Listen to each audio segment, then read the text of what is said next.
It's a follow-up to a screening experiment. So nag screening experiment ka muna. Na-identify mo na alin yung factors na nagko-contribute para sa quality ng textile mo.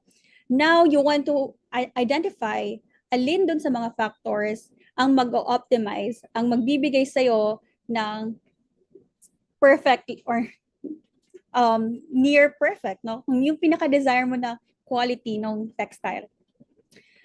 So, eto, balik sa fertilizers. So, how will applying only one of them result to a similar yield?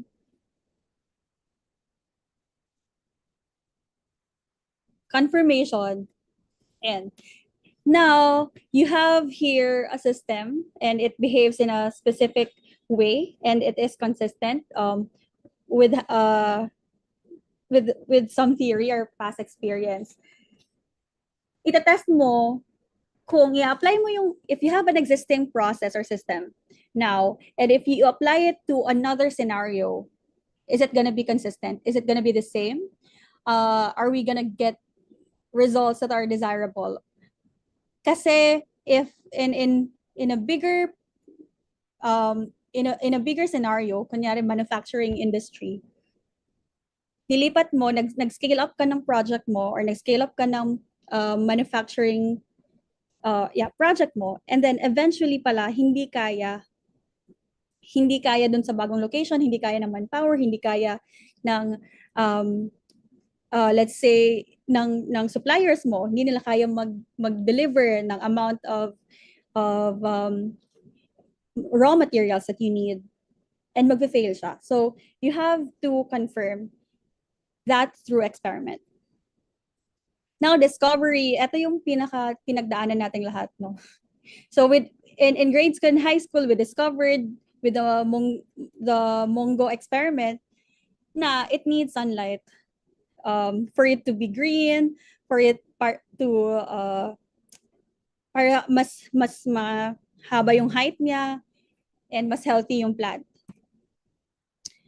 So here we add in a new inputs and gusto natin malaman if mag-add ako, kunyari kanina, fertilizers A, B, and then magpasok tayo ng another one in the picture, fertilizers C. And kapag ba nag-add tayo ng fertilizer C, ma-improve ba lalo yung yield? Or gusto natin malaman kailan tayo maglalagay ng fertilizers? On day 1 ba? Day 10? Or day 30? So we do that with an experiment and we are going to be able to determine if we are still getting the same result. And if not, we will be able to find out which one gives us the best result.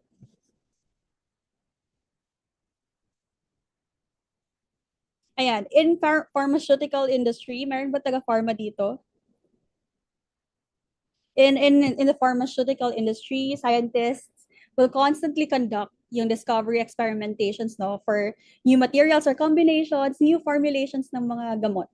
That's what they do. And of course, they use design of experiments to make sure na yung bagong formulation, let's say ng COVID vaccine or COVID vaccine is as effective or better ba siya? And robustness, how stable, how consistent are your results, no? Given your factors, your input factors. And what conditions would lead to unacceptable variability or in the response variable. Have you heard this question? Suppose a man is 6 feet tall. And then there's this pond which is 5 feet deep. So mas matangkad yung man kaysa sa depth ng pond. And then the man went into the pond pero nalunod siya. What do you think is the reason bakit siya nalunod? Humiga siya? Okay, pwede humiga. Although that's unlikely na hihiga tayo, no? Pero sige. I'll take that.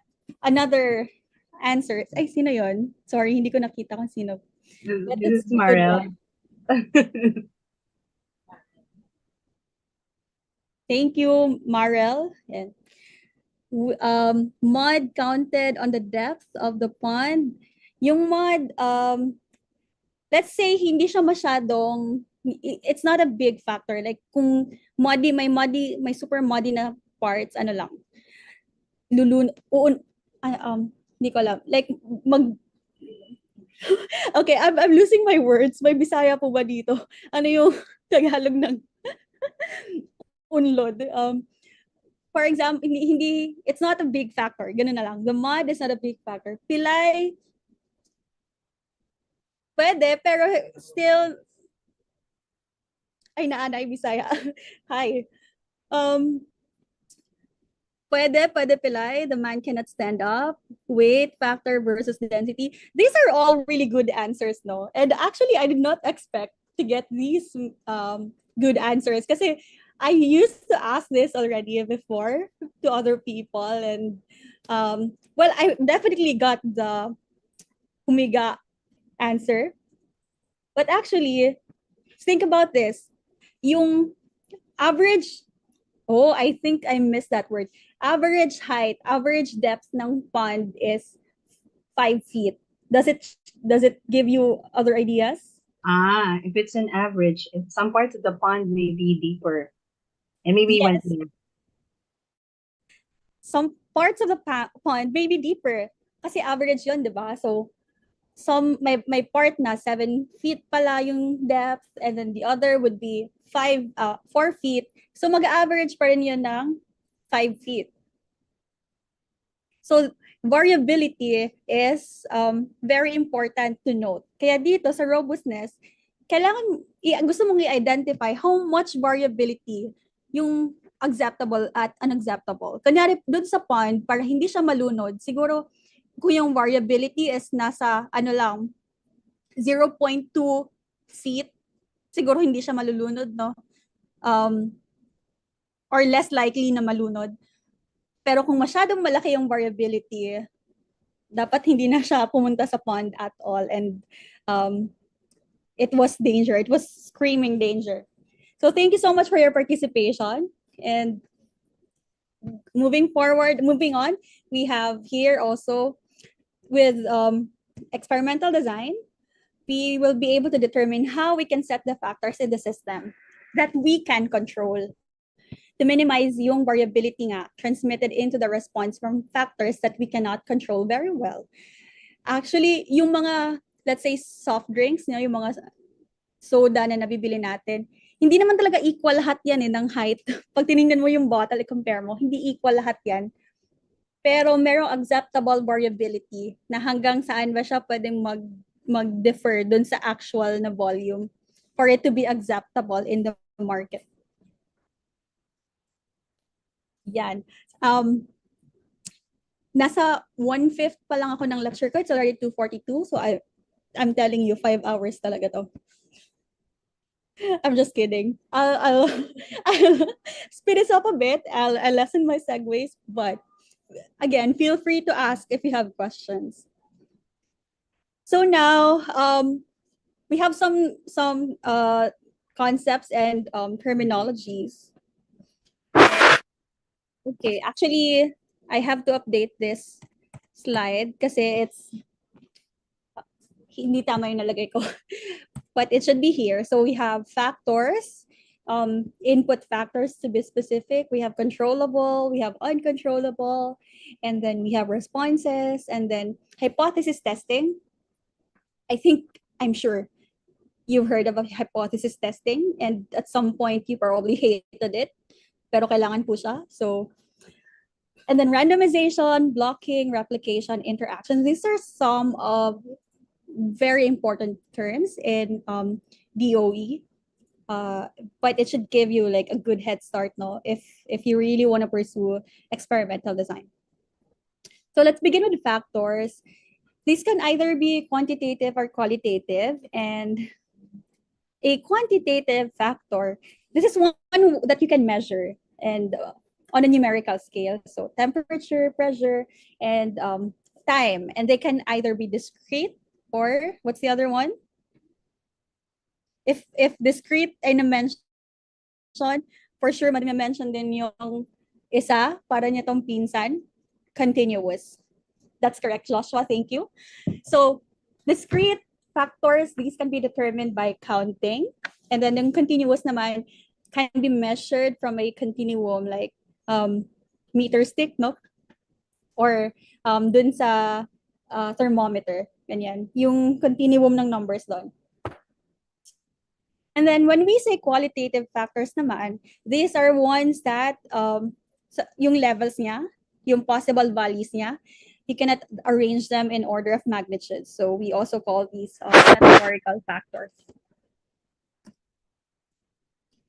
So as I said, no, specifically, yung controllable input factors, these are, of course, controlled inputs. And we call this the X factor sometimes or the cofactors. And we can modify this in the process or in the experiment. Meanwhile, obviously, yung uncontrollable input factors naman, we cannot modify them. But they have to be recognized prior to performing the experiment. So you understand how they affect the process, and actually uncontrollable yung factor, but in doing the actual experimentation, if you have a way to control it, you should control it to reduce yung variations, no, ng responses mo. And speaking of responses, these are the output measures and observable elements to dun sa process outcome. So if ito yung process mo, you have inputs and then you have controllable factors, uncontrollable factors, you measure the outputs and those are the responses. So now our best friend, hypothesis testing. Of course, we use sample data to evaluate a hypothesis about a population. Bakit nga ba sample data yung ginagamit natin? If you want to know the average age ng lahat ng Pilipino sa Pilipinas, what can you do? So either magsa-survey ka or magsa-census ka. I know this is not experimental design, but I'm just trying to make a point bakit sample data yung ginagamit natin. And if magsa-census ka na, kukunin mo na yung information, yung age ng lahat ng Pilipino sa buong Pilipinas sa population, and no need na mag-test. No need na mag-hypothesis testing kasi you have your information already, the average age of Filipinos. But, obviously, hindi siya ganun ka-practical gawin. Baka abutin ka na ng, alam mo yun, kinabukasan meron ng pinanganak ulit na mga 10,000, so kailangan mo silang habulin sa buong Pilipinas, di ba? So you can use a sample. And then, with the sample, you can use hypothesis testing. And this is established na talaga na it gives us reliable conclusion when done properly, syempre. And then it helps us determine yung significant factors using statistical methods. And these methods have already been studied and proven themselves already. So trust na lang the statistical methods. And then we use the test. We use this to test whether the null hypothesis, walang difference or walang effect, can be rejected or not rejected. And two mutually exclusive scenarios, ito, no? Yung null hypothesis, valid siya if the status quo is true, and yung alternative hypothesis naman is true if the status quo is not valid. So, hindi to simply play of words. Ganyan talaga siya. And then we do it at a level of significance based on a probability. And this level of significance is determined prior to performing your hypothesis testing. No? So hindi mo siya i-adjust sa dulo. Ay, greater than 0.5 yung nakuha kong p-value. So gagawin kong 10% or 0.10 yung alpha ko. Hindi po siya ganon. You identify it before performing your hypothesis testing.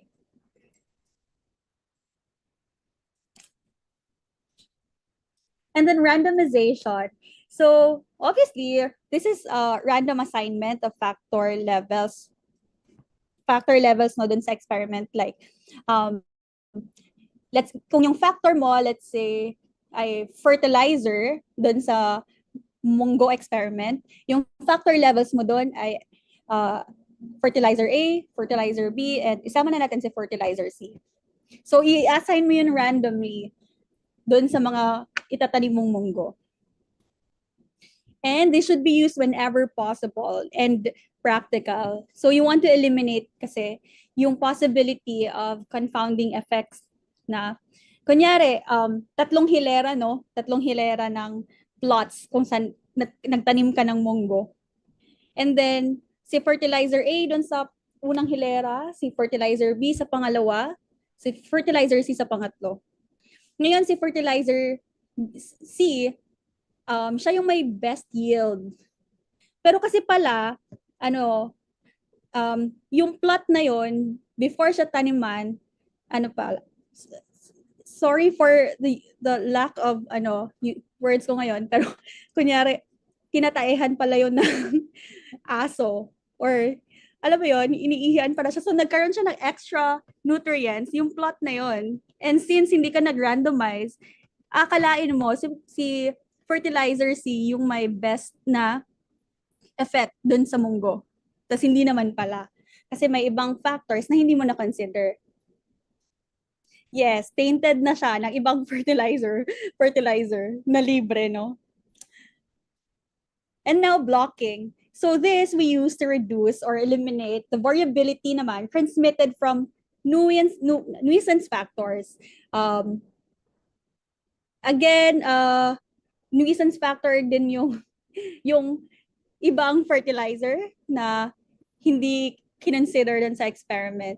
So blocking, actually later on you will hear, we will be discussing randomized block design. So together with randomization, it reduces yung variability nga from confounding or nuisance factors. And then we improve the precision with which our comparisons are done, no, among the factors. And then 6, replication. So here, we perform the same combination. We perform the same experiment using the same combination of factors and levels. That once we get an estimate for the amount of random error, that could be part of the process. And this is independent run dapat of each factor combination and should be used whenever possible. Kung kaya mo naman, may resources ka, may time ka, do this as much as possible to provide an estimate of the standard deviation from the experimental error. Kasi what if yung unang experiment mo, nagkamali ka ng konti, tapos hindi mo napansin, no? Hindi mo na-record. So, kung para, para i-take into account yung mga ganong scenarios or ganong hindi natin na-control or hindi natin na-record, we perform replication. And replication is not repeated measures, ha? Hindi mo i-measure ng paulit-ulit yung response from one experiment. You really have to do the experiment from scratch again and measure. So, hindi to repeated measures. Replication. And then interaction. Ito naman, na-mention ko na to briefly kanina. So, you have 2 or more factors being considered no dun sa experiment mo. So you want to see if yung interaction nila may effect ba dun sa responses mo, dun sa outputs. And hindi to additive. Makikita niyo mamaya sa process models how these interactions are not additive. Questions at this point? Kailangan na included sa budget ang replication. How many ang acceptable? So yung replication, yes, kailangan siya included sa budget. And how many are acceptable? I think this will be part of, wait lang, check ko lang ulit yung, hindi ko makita. I think we have a further discussion no, dun sa replication. We can determine how many times yung acceptable na yung minimum amount of replication needed to establish talaga yung cause and effect relationship. And I hope you look out for that part ng it's not ano kasi it's not a straightforward, there's no straightforward answer dito sa ilan. It will be determined. And yeah, so let me know if tomorrow or later kung kakayanin ng oras if this will answer your question or if your question will be answered. Ano daw? Ayan. Another question, please. Yeah, actually yung budget talaga very, very important kasi sayang yung pag-design mo ng experiment, sayang yung pag-randomize, alam mo yun, randomize mo, ganyan. And then hindi mo matatapos yung experiment kasi kinulang ka ng budget. Kaya, again, very important to plan your experiments ahead before starting your data collection if you want to establish a cause and effect relationship. Thank you, Anna. And then, ayan, process models. Ano naiisip nyo pag sinabing process models or models?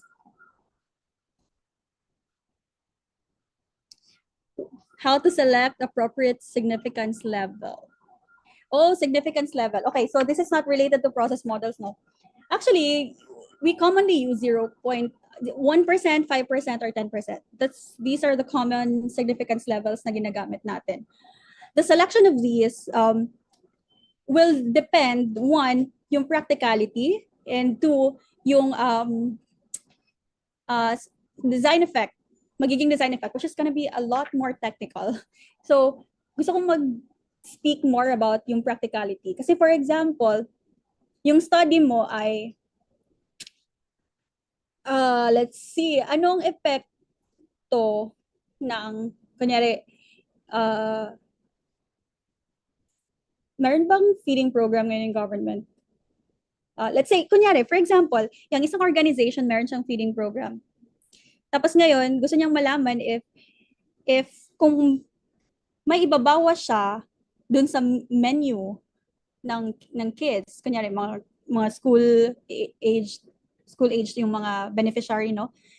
Kung may babawas siya dun sa menu, is it gonna still yung project ba nila, yung program ba nila will still hit its goals, which is make sure or to improve the nourishment of the school kids.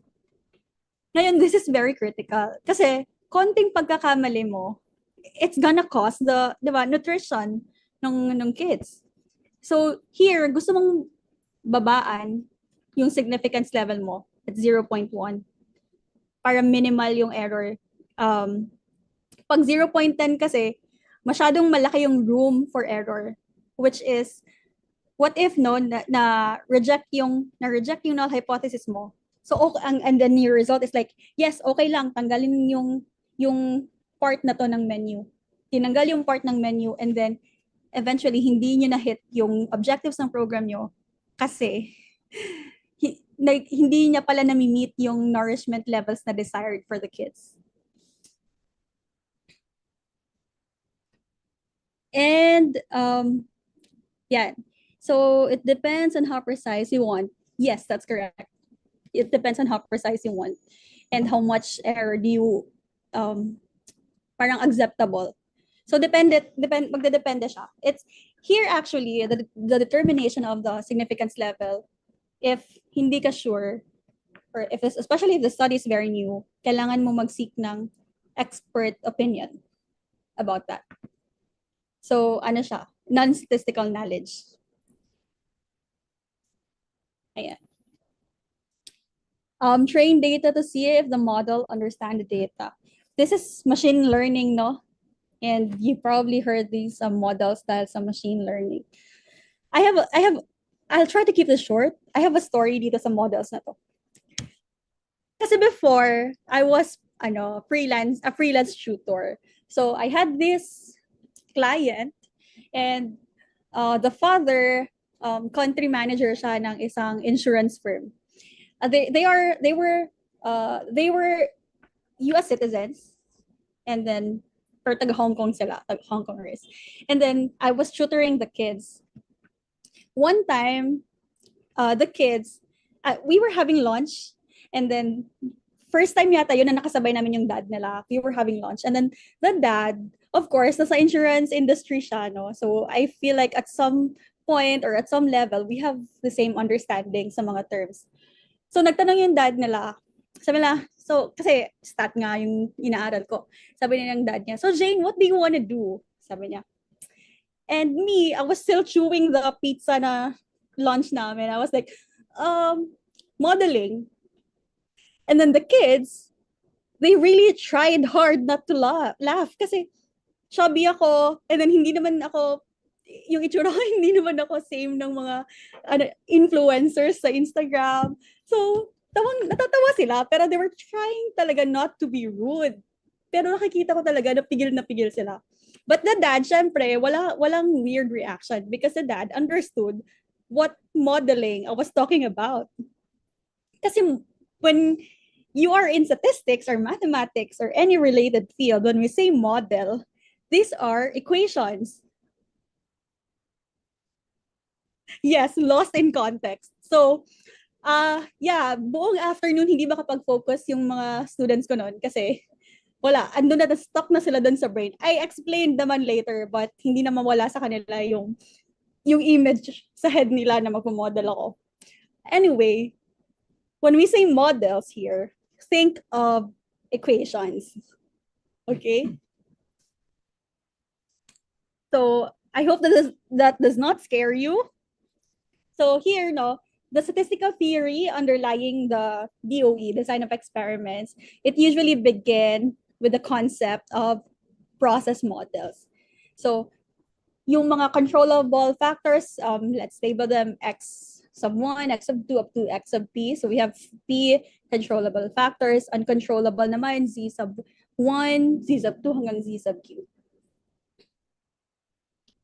So we can start with a black box type of process model. And we mentioned that our input factors can be discrete or continuous. And then okay, so these are examples, no? Discrete input factors, different machines or different operators, and then our continuous input factors here would be a temperature or humidity. For this, actually, temperature and humidity naman is almost always present in a lot of experiments. Now, an empirical or approximation model, ayan na, model, linking the outputs and the inputs derived from your experiment. These usually contain first and second order terms. Are you still familiar with your algebra, yung first and second order? If not, assignment nyo muna yan. Kasi wala na tayong time masyado. Okay, yes. Thank you. Okay, that's good. So these empirical models usually contain first and second order terms. And ato, most common here will be linear and quadratic. Pag linear models, eto, two factors muna. Linear models with two factors. This is what the model, the model will look like. So you have your response y equal to beta sub 0 times beta sub 1 plus beta sub 1 times yung controllable input factor x sub 1 plus beta sub 2 times x sub 2 plus, eto ngayon yung interaction. This is not additive, okay? If you can still recall, we mentioned this earlier, yung interaction is not additive. So x1, beta 1, 2 times x1, x sub 1 times x sub 2. And then, of course, we give room for experimental error.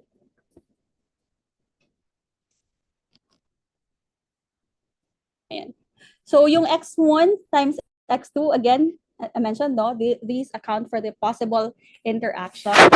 And then the beta sub 0 here is the response of y when both x1, x sub 1, and x sub 2 are 0.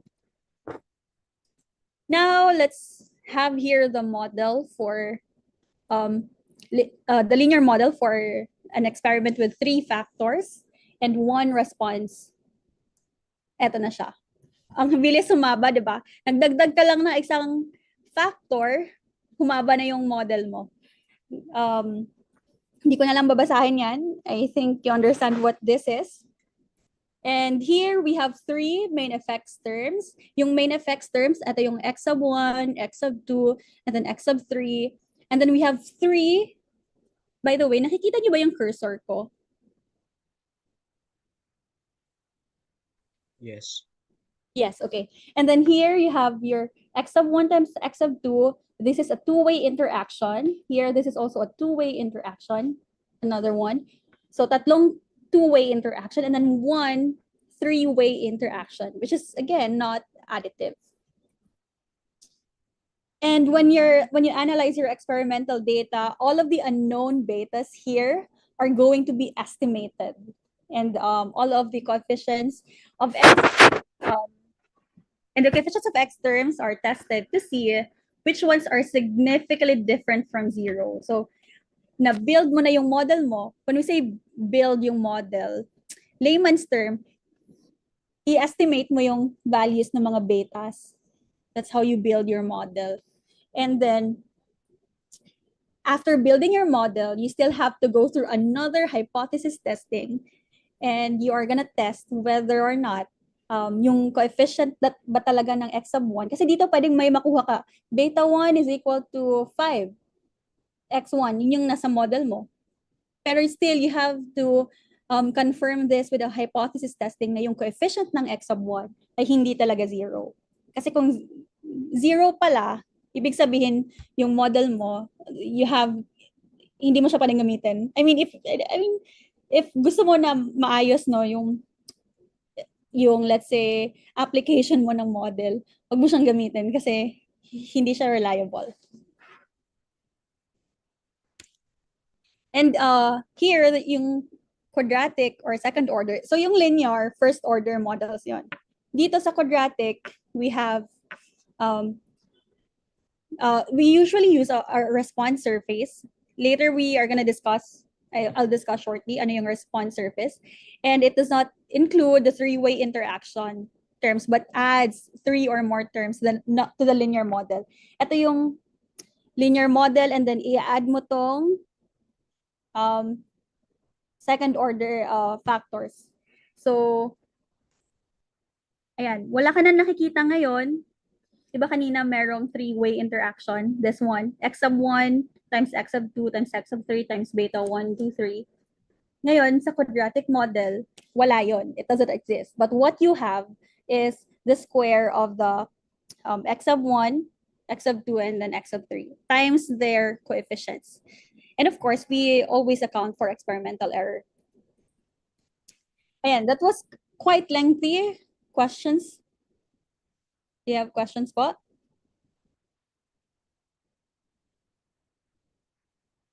Resource links. Yes, this file will be given to you, and then the resource links are gonna be there. I also added some books. They're really good books for experimental design.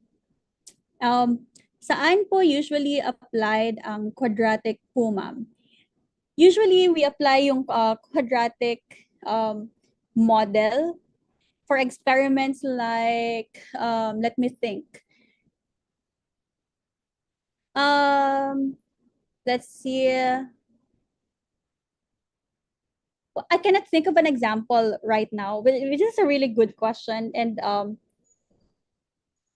yes, it's not linear for sure. Anyway, kapag hindi linear, not automatically naman na quadratic. But usually, yung ginagamit natin, quadratic and linear. Libro po sana. Yes, may sinite ako na books, pero balikan ko yung question no, na saan usually apply. I'll add examples here. Actually, we're at the end of part 1. So, we're actually up for a short break. Enlightenment po next time. Let's take a short break and I'll give you examples doon sa quadratic process models. How much time do we have for break? 10 minutes? 10 minutes? Parang mahaba. 5 minutes. Okay. Okay, so let's take muna a 5-minute break. And so it's 3:08 and see you again at 3:13. All right, 309 na. So 314. So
Hi. Okay.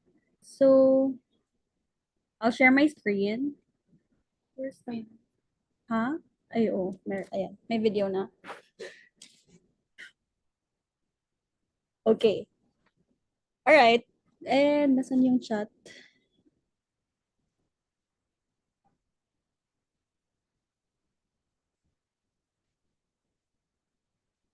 Okay, for the questions on the quadratic models, no.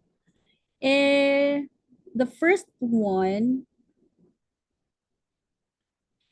yes, the residual plot is gonna be an inverted U. Actually, it sa simula pa lang, kasi before you actually perform your modeling, you have to plot muna your data. And if in your data, um,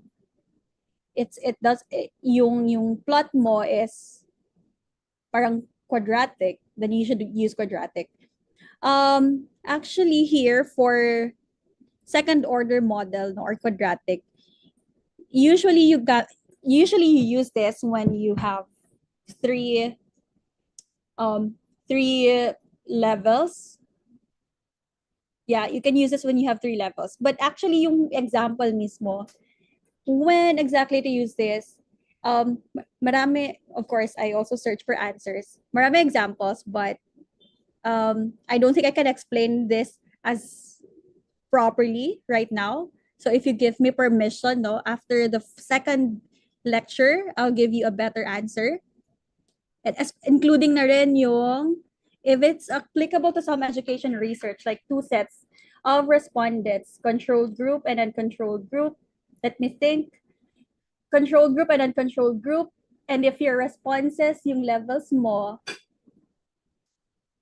for example, depende, what's your input factor? So if your input factor here will have three levels now or more, then you can use quadratic model. Can be applied in teaching methods.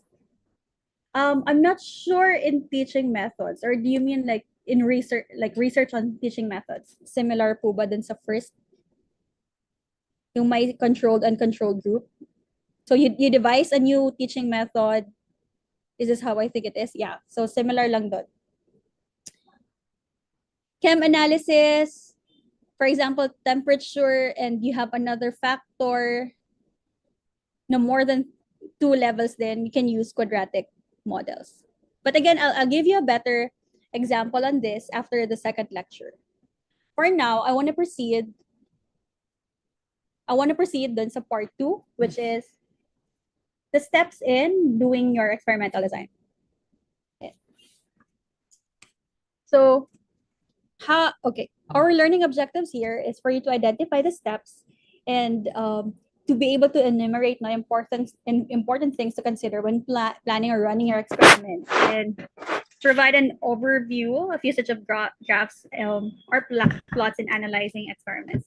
Actually, yung third objective pala here will be very minimally discussed lang siya due to our time constraints. But we, of course, if you have any questions, feel free to send them in. So here, we have steps. Parang yung scientific method, we have steps, no? To make sure that our experiments are carried out well and that these are going to answer our objectives or research problem. Well, first step is you have to recognize and state your research problem. And then after that, you are going to select the response variable. Third, you identify, no, yung choice mo ng factors, levels, or ranges. And by the way, 2 and 3 can be interchanged. So no, hindi naman talaga strictly one is, hindi strictly na choice of factors comes after identifying or selecting your response variable. And then you choose your experimental design, perform the experiment, you collect your data, and then you perform statistical analysis. Dito papasok yung hypothesis testing, yung modeling. And then you have to come up with conclusions or recommendations. First, in recognizing and stating your problem, you have to be as specific as possible. you've heard this in a lot of instances before today's session. It has to be specific enough so that you can set your conditions and your factors, and you will be able to perform your experiment in a way that it meets um, yung goal mo, yung objective mo. Later on, we have an example of what a bad statement of the problem looks like and what's a good one. And then this is part of pre-experimental planning. Actually, steps 1 and steps 1, 2, 3.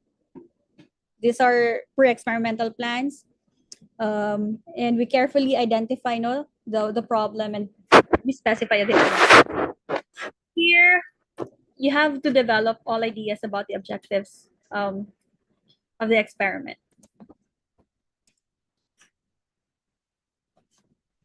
And then, so in your objectives, this should be, it's best to be determined by a team discussion.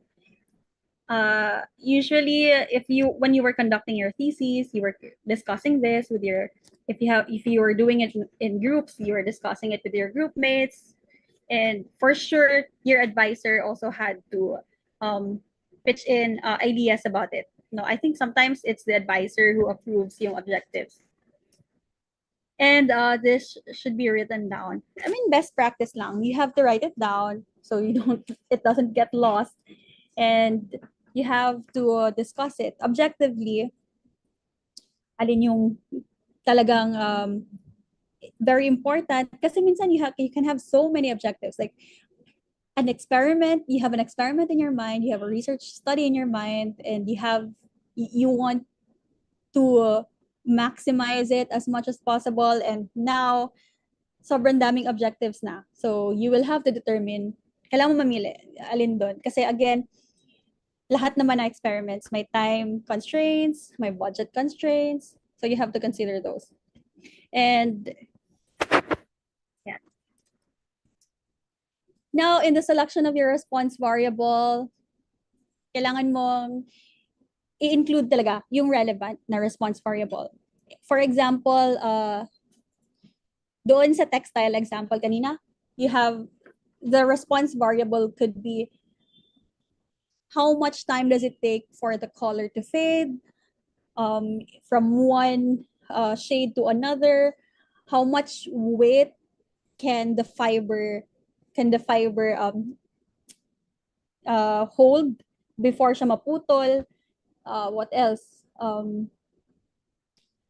Gaano karami, how many rubs, inirub din kasi yan to test yung textiles, no? So, ilang rubs muna siya bago naghihimulmol, or ilang rubs bago siya na puputol yung fiber. So, all of those could be response variables. And then you avoid using only responses that combine 2 or more measurements of the process. And then you have to decide how each response will be measured. So alamin mo to ahead, no? Kasi baka mamaya wala ka palang tool how to measure it. Or it's gonna require, di ba, some studies needed to parang contract another laboratory para lang i-measure yung results nila. So you have to decide how each response, each talaga that you listed, will be measured, and you should address it as early as in this stage, no? Mga issues na could come up. Because if you don't have budget, for example, to sending it to the laboratory, then baka you have to rethink your research problem. And then now your choice of factors, levels, and ranges, you have to determine this also. Feel free to be bold in determining high and low and high factor levels. No, hindi mo naman talaga masyadong kailangan maging conservative at this point. But you also have to check that the factor settings for impractical or impossible combinations are, at this point, i-eliminate mo na. Kasi for example, dun sa munggo ulit. So, gusto mo malaman how much temperature is needed for the munggo to to bear fruit na optimal. Siyempre, kung isi-set mo yung temperature at freezing point, hindi na siya mag-grow. So, wala kang response output neto, diba? Walang response na nangyari. So, that's impractical. Although it's possible, you can do it, pero you're not gonna gain anything from it. And now, you also have to choose your experimental design. So, may mga types tayo ng experimental design. We have comparative screening design, and then we have response surface method. So, if you are using one or several factors, no, and you are investigating, depende dun sa goals mo, diba? Can you recall pa yung goals that we mentioned earlier, why we do experimental design? We had robustness, optimization, those things. So depending on those, and if your primary goal is to make a conclusion about one, a priori, like determined prior to experimenting, important factor and the question of interest is whether or not that factor is significant ba, and if you have if significant siya, so it's going to be a comparative design. Comparative design is so obviously hindi to screening, no, hindi to screening, and not necessarily what's the other one, not necessarily optimization as well, but you just want to compare, like for example,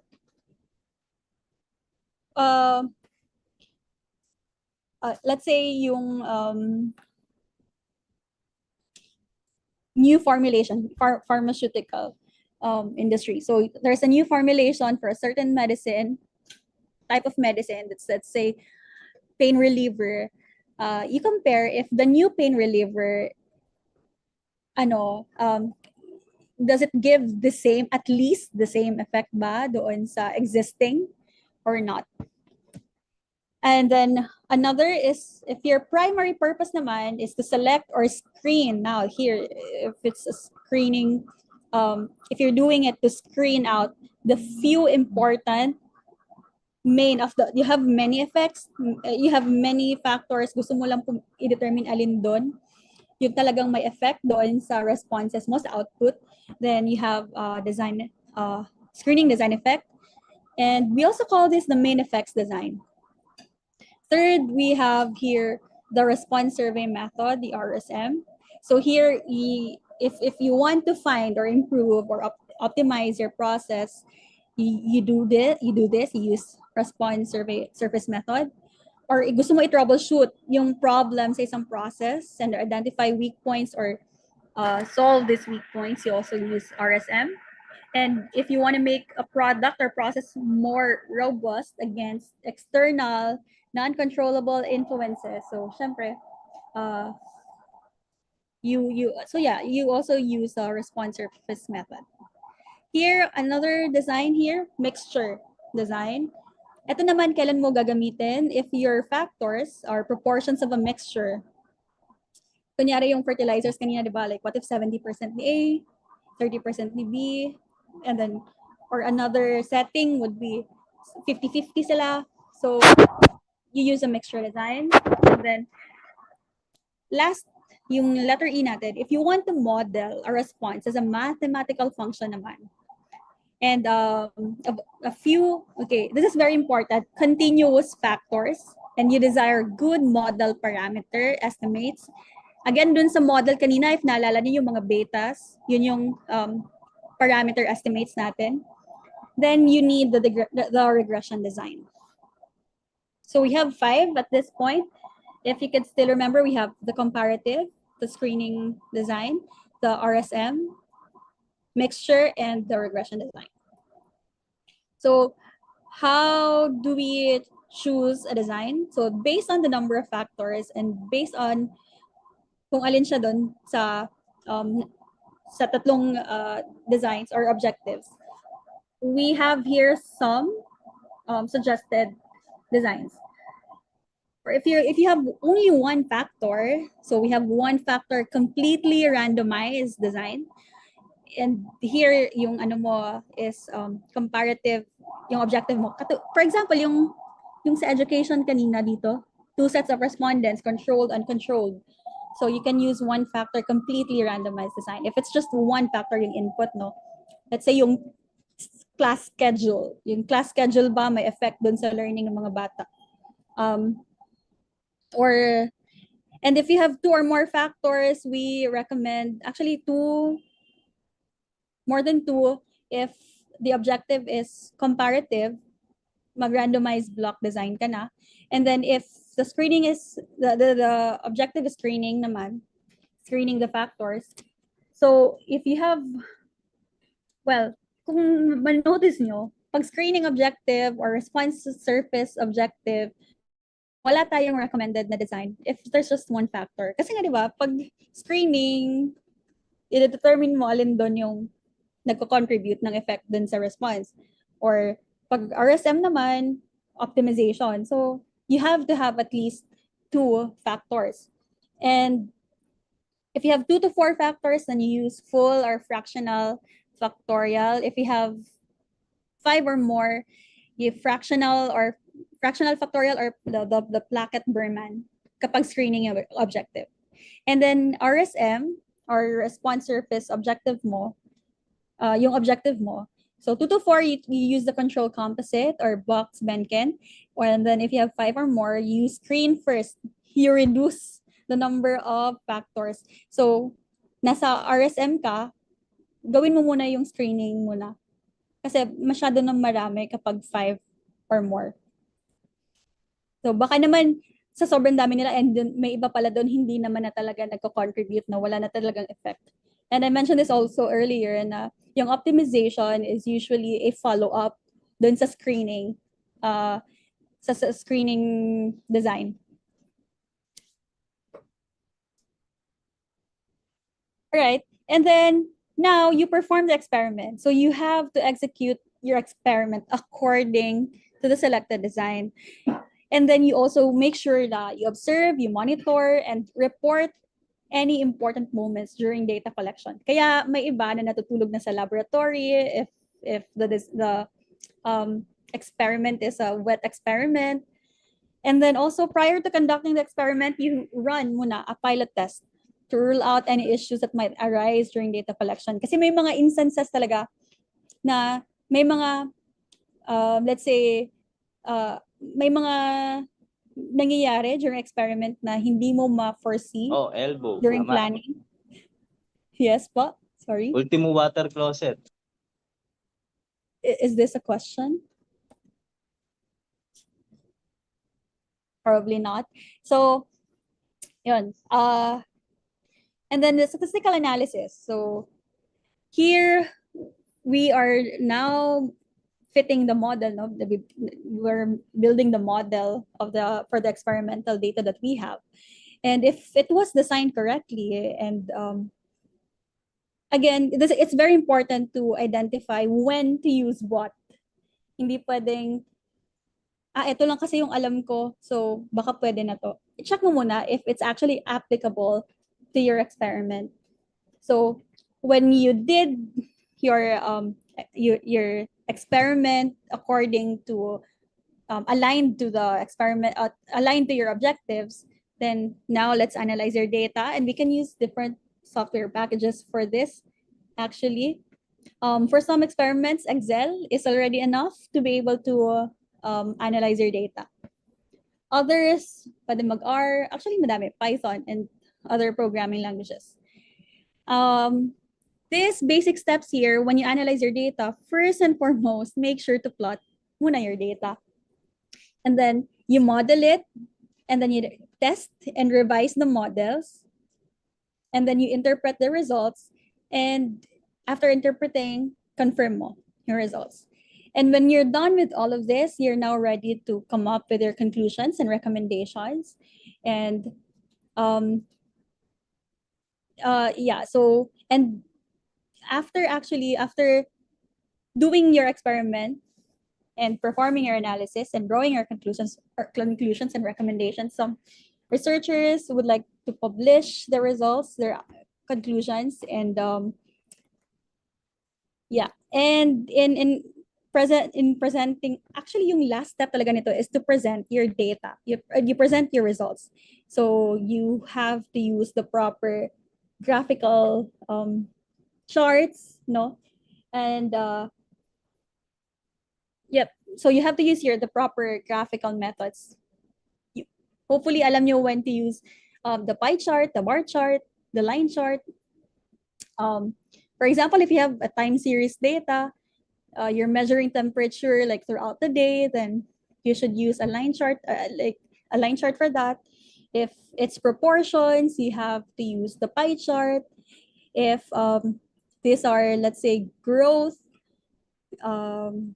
you can use the bar chart or the stack bar chart if you're depending on your factors. Questions before I give out an example?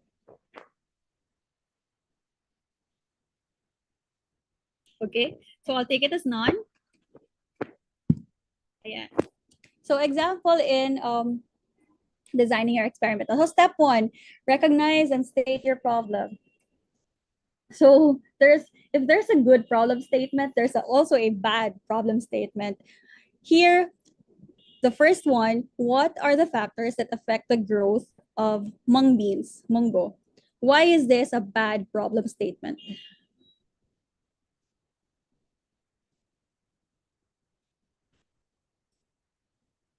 Any answer?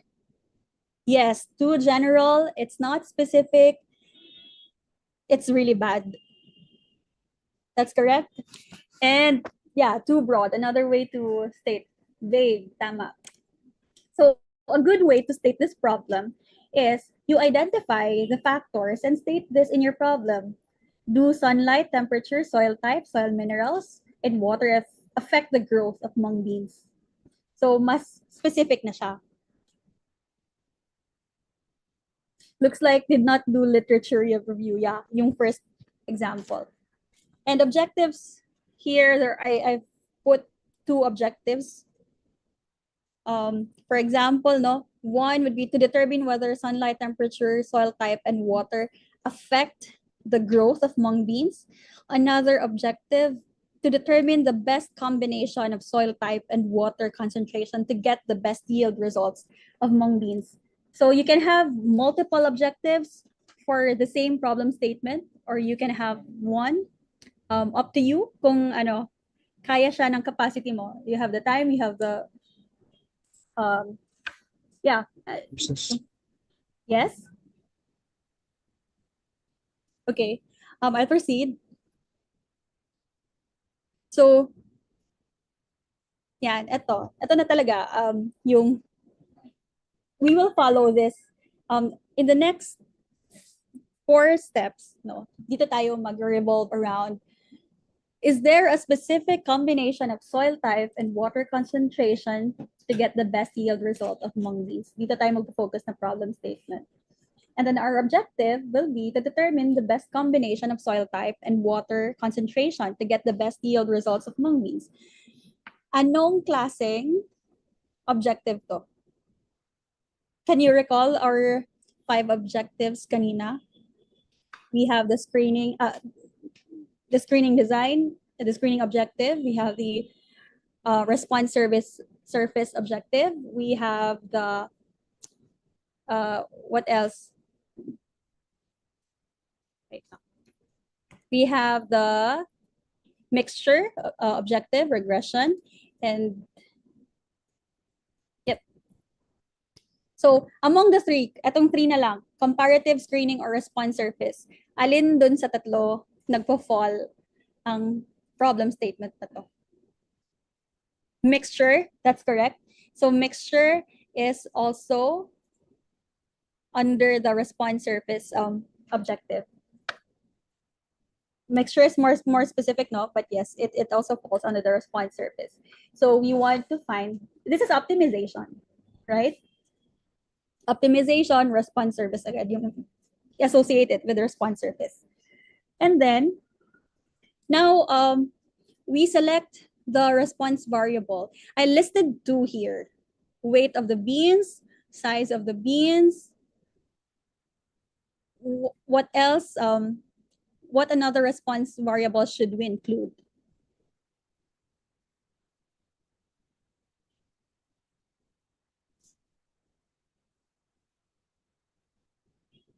Siguro we want know the color of the beans. I don't know, does it affect the color ng beans? And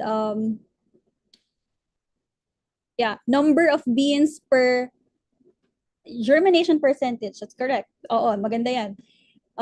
We can also add, germination is also similar to percentages, like taking the number of beans that sprouted, no? And then you take the proportion. And then what else? The number of, siguro, beans for each plant. Level of concentration, response variable. So anong concentration po? Varies. No, it's okay. Baka hindi ko lang naiintindihan. But definitely the level of concentration is a factor. But we can add this in the input factors. Variety, also input factors rin yan, papasok. So I guess we have now more, yes, factor dapat, that's correct. Okay, so aside from these two, we can include yung germination percentage and color, those things. Now we choose our factors, our levels and ranges. So variety, ayan. So we have two groups of factors here, controllable and then uncontrollable. For controllable factors, yung variety, ayan. First, mung bean variety that grows in the Philippines. So why do I have to limit it to the variety na nag-grow sa Philippines?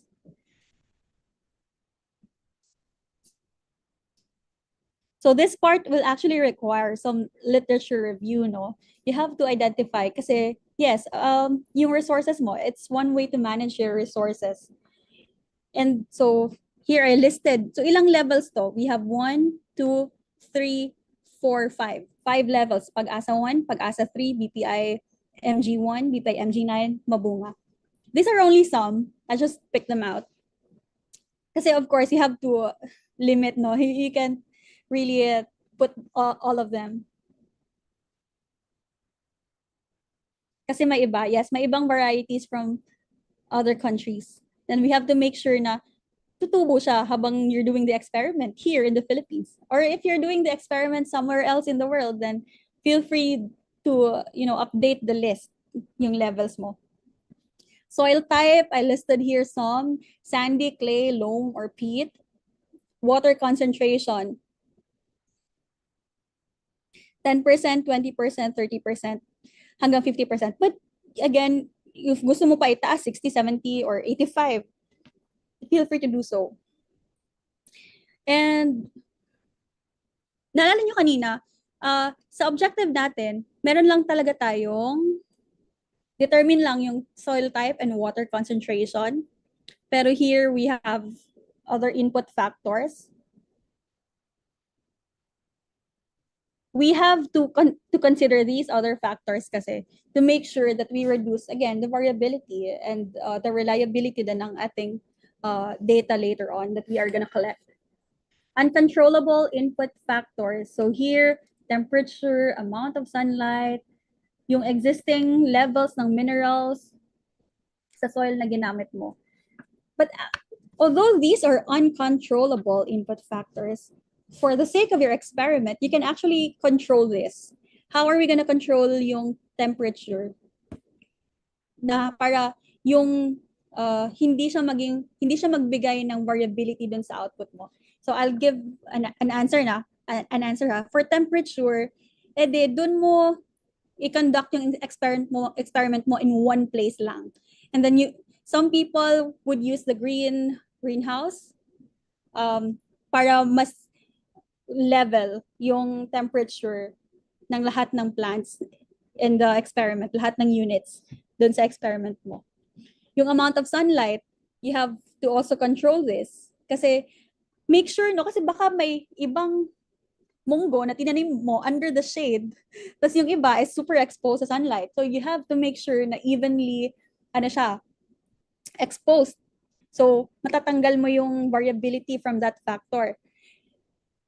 And then soil minerals and their levels. So, you actually have a way to make sure na you have the same, almost the same. So, you source your soil, and then you can measure the minerals ahead, identify and measure, to make sure na lahat nung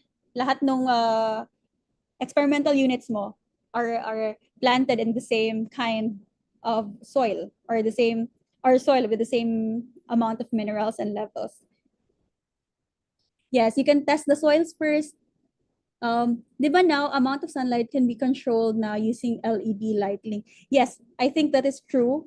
This can be controlled using LED lighting. So it's also a possibility. If you have the budget, feel free to do that.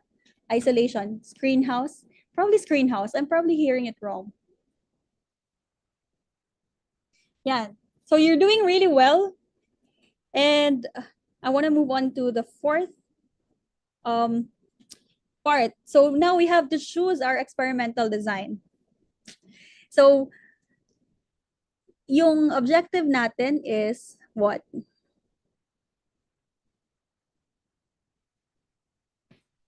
It was response surface, diba? We answered this kanina. So, and now how many factors do we have? We have 2 to 4. So for this experiment, we have to use the control composite design. So more details on this are available naman in the resources that will be here. Or of course, internet also is a good friend as long as you know how to filter reliable sources. So you can also look up for these methods. But for some of these, i-discuss naman during these live sessions. Okay, 5, performing the experiment. I'm leaving this blank. I want to get the inputs from you. So how do we perform the experiment? What will be our step 1?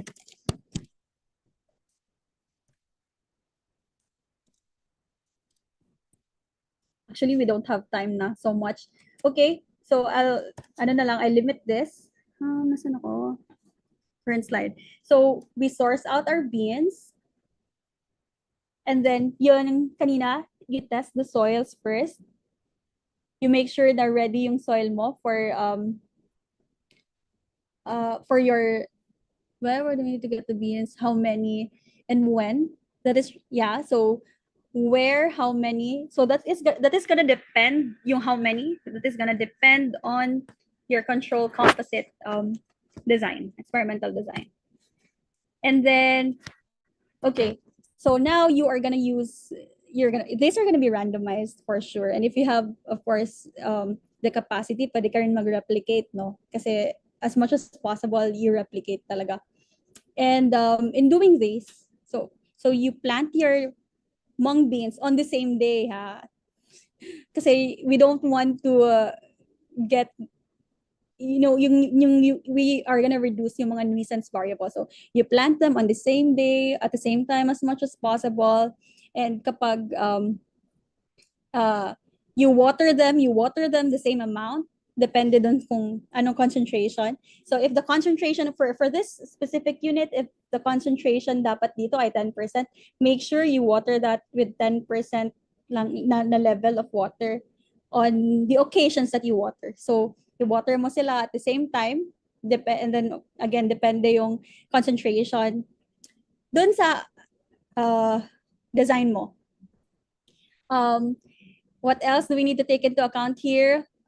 Yung mga i-measure mo, no? So yung germination, you have to measure, and then pag bear na ng fruit yung beans mo, you have to make sure na separated. You can still identify alin yung bunga ng experimental unit 1, alin yung bunga ng experimental unit 2, lahat ng experimental units mo. You should be able to identify them, and then you weigh them.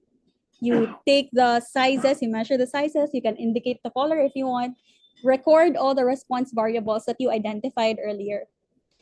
Okay, and then you analyze it. The step 6 and 7, of course, these are, this will require like a whole new session. So we're skipping that for now. But at this point, I'm glad that you know how to design your experiment. Kasi diba, experimental design and analysis. So experimental design muna.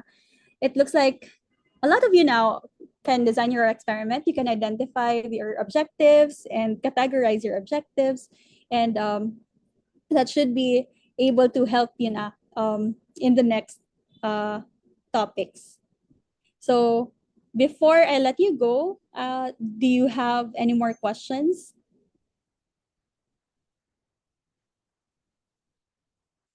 Okay, if there's none, thank you so much for listening and being with me in the last, ano to, almost 2 hours. I hope that you had a great time, and I'm not forgetting naman the question that was asked earlier. So I'll see you again after Sir Jerby. Thank you.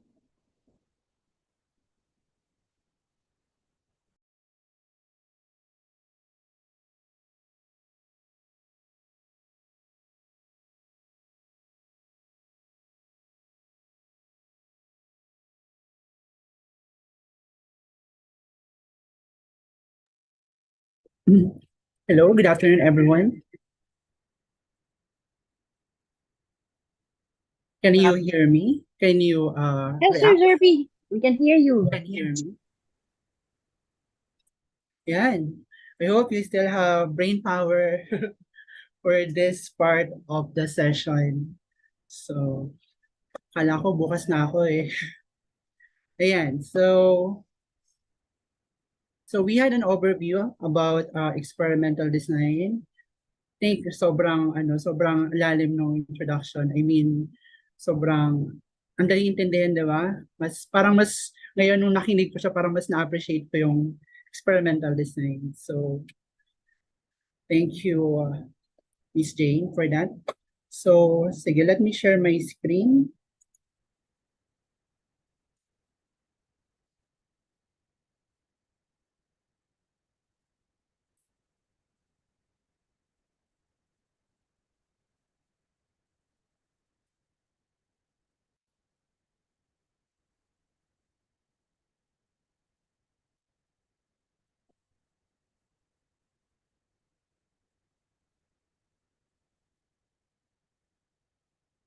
Ayan, can everybody see my screen?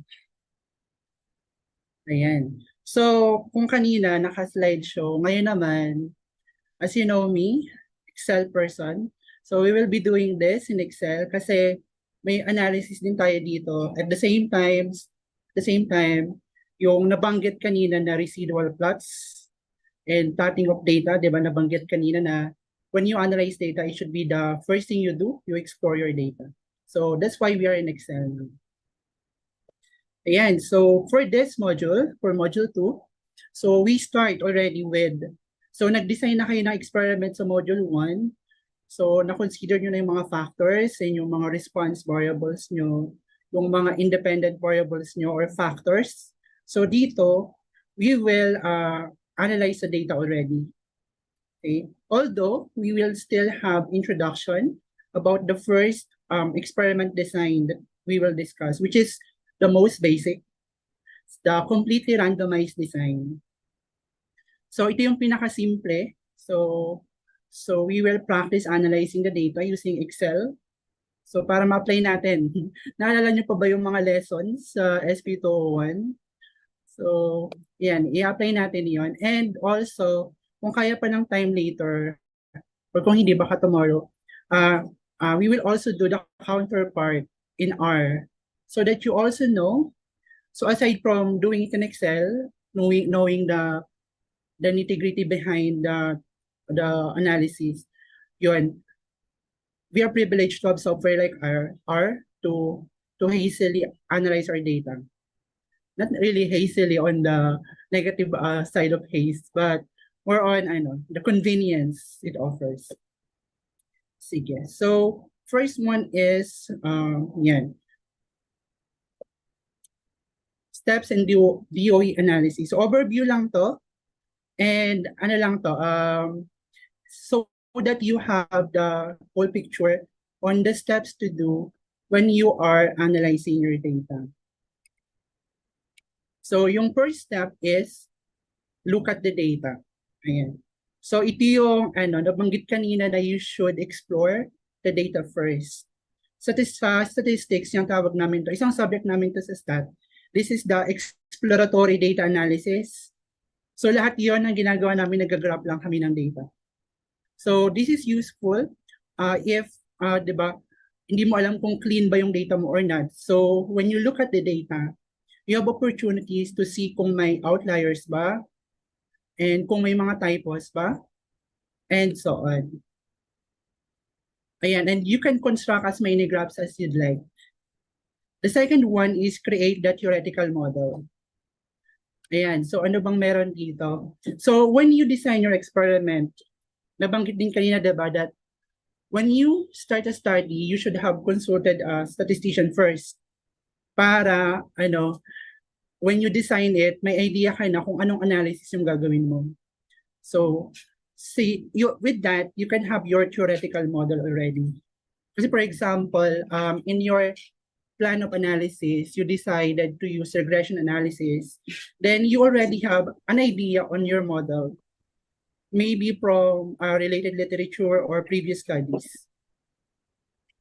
Ayan. The third one is create a model from the data. Sarmiento. So ito na yung data analysis. So modeling. So hindi po yung modeling ng but modeling ng data using equations. So yung mga data scientists po mahilig mag-model ng data. So yan. So anong ginagawa sa modeling of data? Ayan. So we want, actually, when we model data, we want to have a parsimonious model. So as much as possible, gusto natin na konti lang yung variables natin sa model, but at the same time, it accounts for much of the variability in your response variable. So hindi ganun kadami pero sapat. So that's one consideration when you are designing or generating your model. And the fourth one is test the model assumptions using residual graphs. So yun, so gagawin natin to sa Excel. So masaya to kasi malalaman natin kung naalala nyo pa yung mga functions natin sa Excel. And we will also do this in R to see na sobrang dali lang sa R, but kung pa pinahirapan yung sarili ko sa Excel. But having the ability to do it in Excel is really good. Kasi you have the foundation, like, you know what's going on behind it. Hindi lang yung, parang, ginugel mo lang siya, tapos nirun mo siya. But you know what happens with your data. And then, lastly, use the results. One thing. For the testing of the model assumptions, that's when you, possibly generate another model just in case the first model that you came up with is hindi okay based on assumptions. So you can do transformations here. You can do some more cleaning of your data. Ayan. And for the number 5, the last is yun, use the results to answer the questions in the experimental objectives. So yun. Nasagot ba yung tanong mo? O baka mamaya mali pala yung tanong na in-ask mo in the beginning, tapos iba rin yung result ng analysis. So that's why it's good to have a sound experimental design. So yan yung overview ng steps ng TOE analysis. Python sa Excel. Alam ko ang Python sa Excel is still on the insider. So hindi pa siya widely available for everyone. But yeah, that's interesting. So I'm more on R, say stat yung background ko. So but I'm leaning to learn Python as well soon. So yan. Sige, let's move on to the completely randomized design. Ayan. So sa mga consulting activities ko or with my clients, marami they just come to me yung data ready na. Nag-survey na sila, nag-experiment na sila. And minsan hindi naman most of the time, but majority of the time same lang pala yan. Yun, kadalasan, ANOVA yung ginagawa nila, which is the analysis for completely randomized design. But sometimes, parang hindi nila na-consider yung mga factors or mga steps to be done when you are doing completely randomized design. So that's why may tinatawag na quasi-experiment. So, yun, minsan minsan kasi hindi rin possible talaga to assign or do randomization kasi pre-assigned yung groups. For example, sections in a school or strand in a senior high school, grade 11 and 12. So you cannot really randomize that. So in that case, they call it quasi-experimental. So yeah, so with completely randomized design, isang factor lang ito with several levels. So dito yung K is the number of factors. So 1 lang to dito. So we will discuss also the designs with more than 1 factor. But for this, 1 lang muna. A is the number of levels ng factor. And N is the number of replications. So kung ilan ba yung run per treatment. So take note, hindi pwedeng isang replication lang, isang run lang sa treatment kasi walang variation yan. One aspect of the completely randomized design is that it uses ANOVA or analysis of variance na nag-require to have multiple replications per level of the factor. So the total sample size is the number of runs. That's big N, that's the number of factors times number of levels times replications. So mamaya may example tayo dito ng actual experiment and we will determine the exact number of runs. So balance dictates that the number of replications be the same at each level of the factor. Ideally, equal dapat, pero may mga design din for cases na imbalance, walang balance. So hindi equal yung replications per treatment level. So pwede rin yun. So may modified yung approach for that, but it's still possible. So this will maximize the sensitivity of subsequent statistical T or F test. So yan. So this is the completely randomized design. So yung example, hindi pala ito yung may. For example, if you are experimenting in a school, kanina may nakita akong questions in a school setting. So for example, you are interested to find out kung may significant difference ba yung teaching methods in terms of the performance ng students. In other words, may effect ba yung teaching methods sa performance? So let's say you're interested to investigate 3 teaching methods. Let's say traditional lecture. Second one is problem solving approach learning and online learning. Ayan. So you can investigate those teaching methods to see kung meron bang mas effective doon. So you need to design your experiment carefully for that. Like you have to do the randomization, replication, and so on. So in that case, we have response variable is performance, and the factor is teaching method, and we have 3 levels. So that's an example of a completely randomized design. Ayan. So sige, let's go to the specific scenario that we will be working on today. So yeah. So an engineer is interested in investigating the relationship between the RF power setting and the etch rate for a single wafer etching tool. The objective of an experiment like this is to model the relationship between etch rate and RF power and to specify the power setting that will give a desired target etch rate. So dito we have, so medyo ano to, yung mga terms medyo mga hindi mo kang familiar, but ano lang to, so we have the factor. So the factor he wants to investigate is the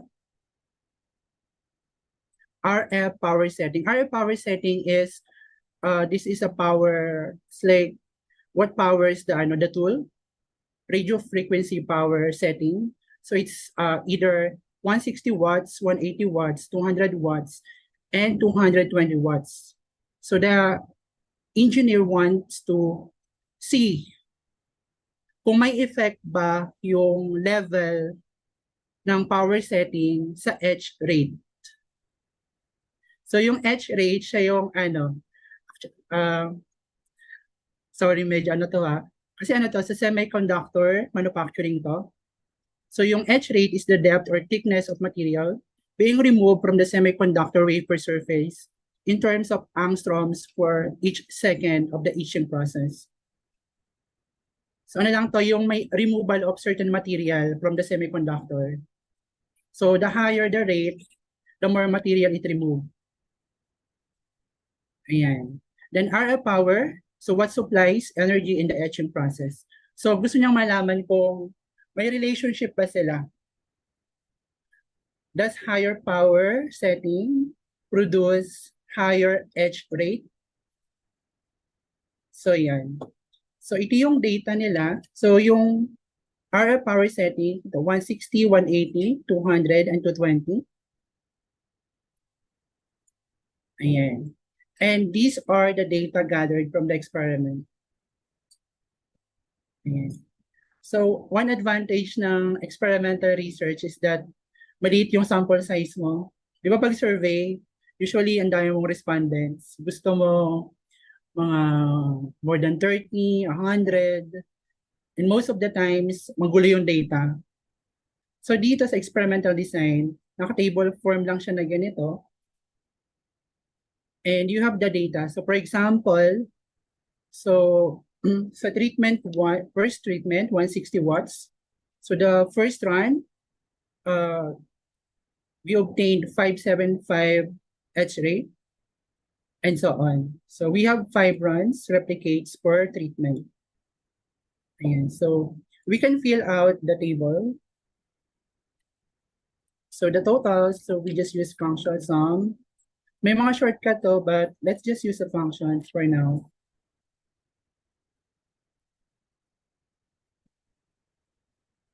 Yeah, so that's a total per treatment, and we compute also the average. May nakita ko sa inyo kanina, sabi niyo may researcher, statistics. So for sure, naka-experience na kayo mag-SPSS or other software. So bear with us muna for this kasi Excel tayo. Ayan. But hope you can still refresh on this formula in Excel. So yan. So yung mention kanina is that, di ba, the first step is, ano yung sinabi dito? Look at the data. Okay, so yung look is not just tingnan mo yung data talaga, but more on explore the data. Ayan. So for this, we will do sa palagay nyo, anong chart or graph ang pwede natin gamitin to see yung data, to see the distribution or to just explore. Can you comment kung ano yung scatter plot? Pwede? Sino pang may idea kung anong chart ang pwede natin gamitin? Histogram. Yan. Yung histogram kasi ideally, malaki yung sample size. Medyo malaki-laki yung sample size na kailangan. Yes, scatter. Yeah, mag-scatter din tayo mamaya. Ayan. Pero yun, pwede rin yung histogram. Pero baka hindi gano'n ka-accurate yung makuha natin kasi 5 lang siya per treatment. Ayan, sige. Actually, for this, we will do a box plot or box and whisker plot. So we just select the data. By the way, I uploaded this data in Drive folder sent through emails so that you can also follow along if you want. Ayan. So take note the treatment levels are numbers, but we have to treat it here as categories. That's why in the formula bar, you need to have a single quote before the number so that Excel doesn't treat it as numerical value. Ayan, so one advantage of Excel is that marami rin siyang charts na pinoprovide. So we can just select it and then insert. Here, we can select, wait lang.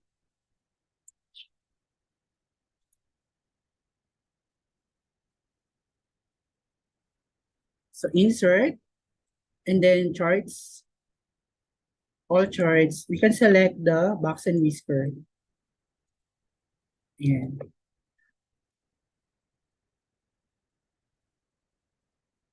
So this is the box and whisker plot, but we still need to modify it. Ayan. So we need to adjust the y-axis.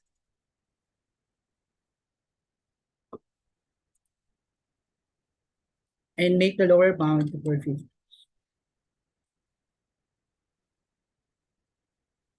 Ayan. And you can make the upper bound 7.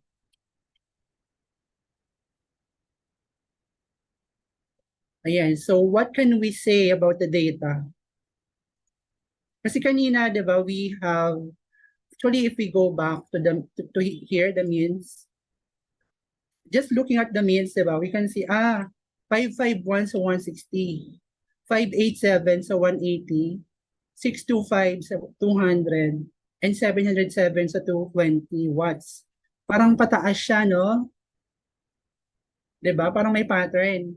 But that's not enough.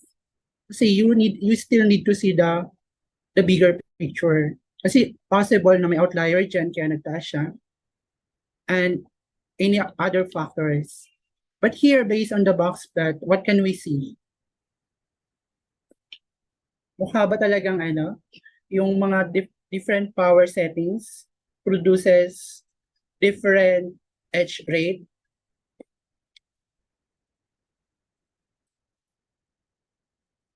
Yes.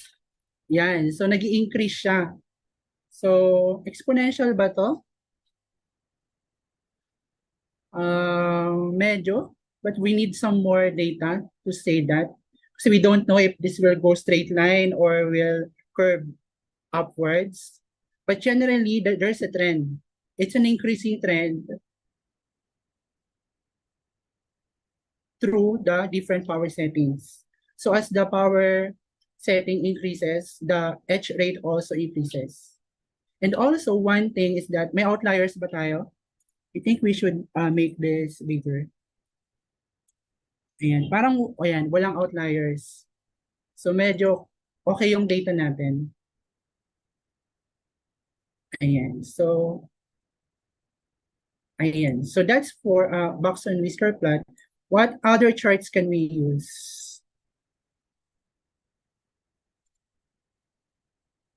Kasi remember, the box and whisker chart gives you the median, quartile 1, quartile 3. Diba? So, medyo we need, what if we see the actual points? That's, we can use for that the scatter plot. So, actually for this, kasi we don't know which is which, so we can add a legend. Ayan, so 160 yung blue. Tapos yung orange is 180, 200 yung gray, yellow is 220. Title.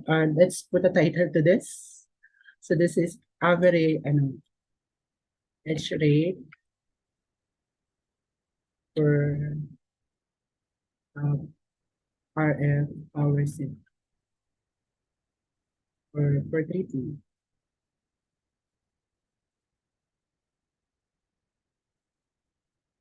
For distribution of edge rate per treatment. So now let's do scatter plot for this.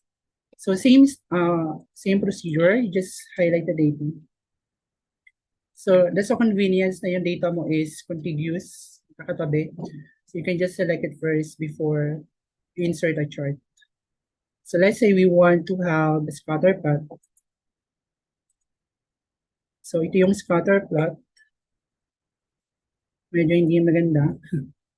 Actually, yeah, limited yung scatter plot na provide natin dito.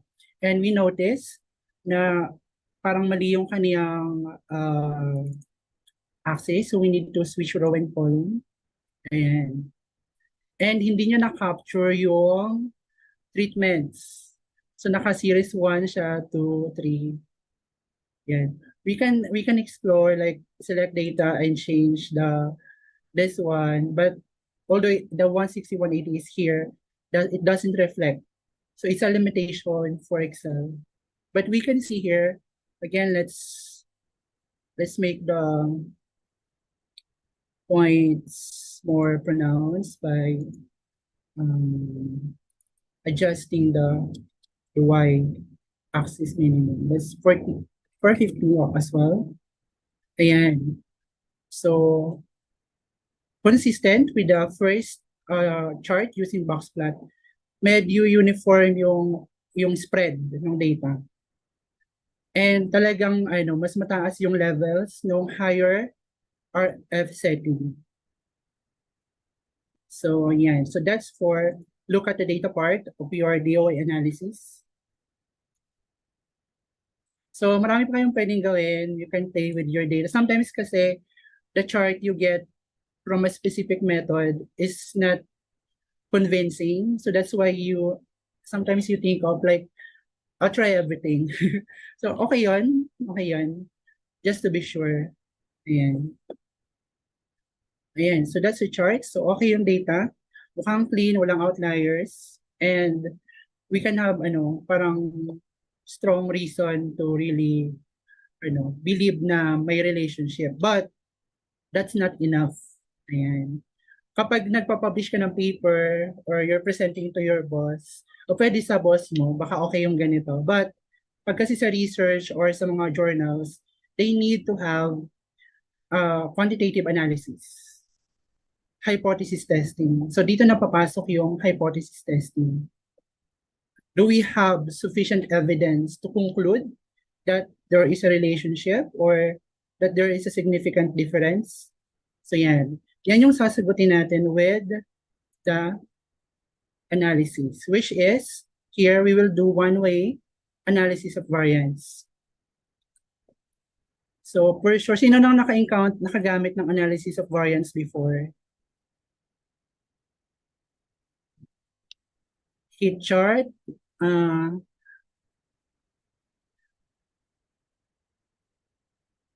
heat chart kasi, siya ideally, meron siya, yung ordering of treatments dapat may specific, for example, days or months. But since yung treatment naman can be interchanged, I think yung heat map won't give us, the pattern. Ayan, so marami ANOVA. Yeah, ANOVA through SPSS. Actually, lahat naman ng software ng statistical software may ANOVA. Yan yung isa sa pinaka-basic aside from correlation and t-test. So yan, so at least may nakapag-ANOVA na sa inyo. Ayan. So sa Excel, how do we do ANOVA? May nakagamit na ba ng ANOVA sa Excel? Sige. I think na-discuss ko to sa SP201, how to enable the analysis toolpack. Ayan, tama. Analysis toolpack in Excel. So, I hope naka-enable na sa inyo yung analysis toolpack kasi nandyan yung analysis of variance. So, kung hindi pa, you can follow along. So, to enable the data analysis toolpack in Excel, you just go to File. Ayan. File, go to Options. Nakita nyo yung mga recent files ko. Ayan. So options, you go to add-ins. And once you're in add-ins, you select the drop down here. Ayan, Excel add-ins. So dapat Excel add-ins ito and then go. You just check the box for analysis toolpath and press OK. So since I have it already, ayan.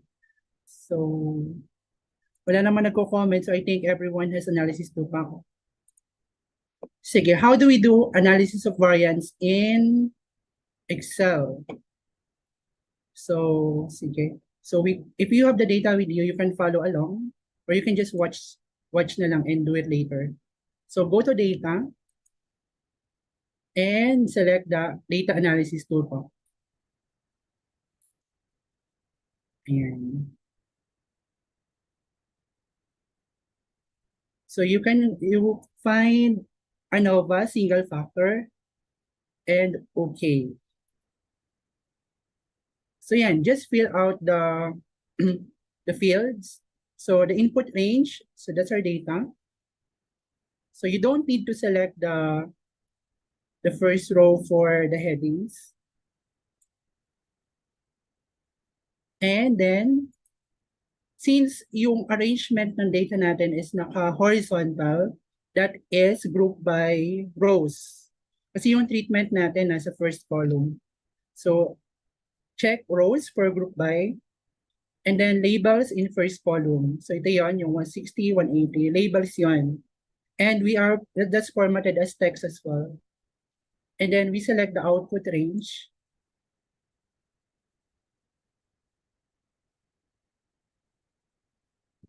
Ay, wait lang po.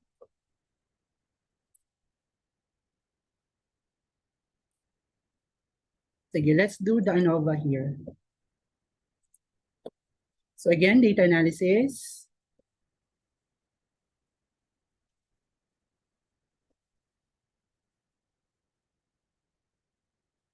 Bumagal po. Ayan. Analysis, ANOVA single factor. Again, let's select the data. So yan. Labels in first column, 0.05. Output range is, let's put here. Ayan. And then we can press OK. So that's how fast you can do ANOVA in Excel. In high school, I taught senior high school, grade 12, quantitative research. We did it manually. Took us like almost an hour just to do that. And in Excel, you can do it very fast. So here you can see the descriptive statistics. So that's the same. Hindi natin generate.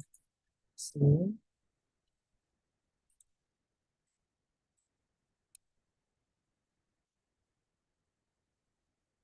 let's just copy the totals and averages to the table. We can compare if they're the same. So 551.2 is the average for treatment 1, 587.4 for treatment 2, 625.4, and that's correct. So it's correct. So we have the right data. And for analysis of variance, yan, medyo may mga numbers dito, medyo madugo yung formula nito. But for analysis of variance, you can just look at the p-value. Yeah, so we compare this. Usually, diba, we decide, 0.05 at the beginning. We set that, the level of significance. So we compare the p-value to the level of significance or alpha. So if it's less than 0.05, we reject the null hypothesis. Ayan. Hindi pala natin nabanggit yung hypothesis dito, no? So let's write the hypothesis. For ANOVA, kasi for ANOVA, the hypothesis naman is same lang. So the null hypothesis is all the treatment meals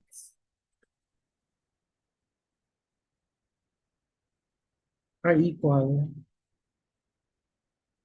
So So yung null hypothesis natin is that pare-pareho lang yung means ng power setting. And then alternative hypothesis, so at least one pair of treatment means it's not equal. Tama ba ang grammar? Ayan.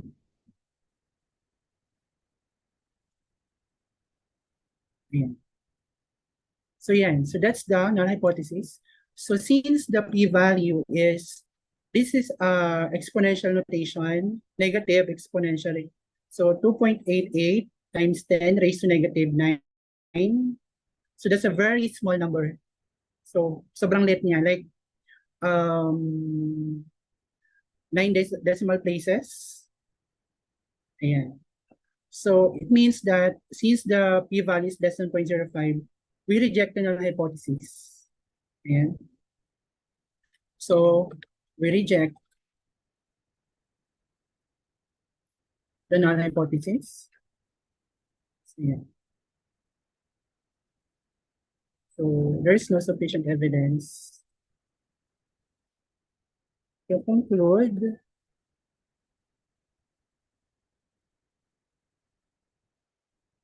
being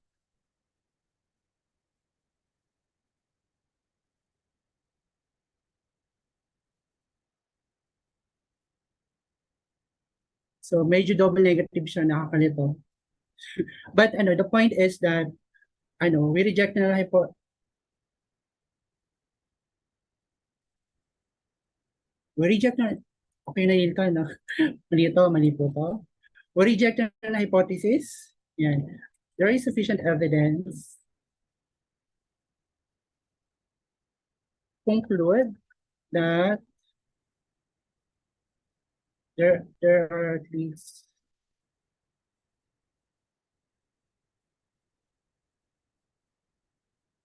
yung pinakasimple na lang.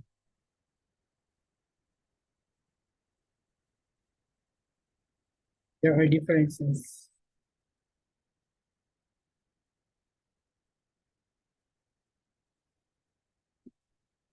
Or at least one difference. So yan, so ibig sabihin, hindi sila equal. Ibig sabihin, may effect yung factor. Ibig sabihin, may relationship. Question ba doon? Ayan. Nakalito, no? Actually, ano yan, pag kasi minsan nagdo-double negative siya.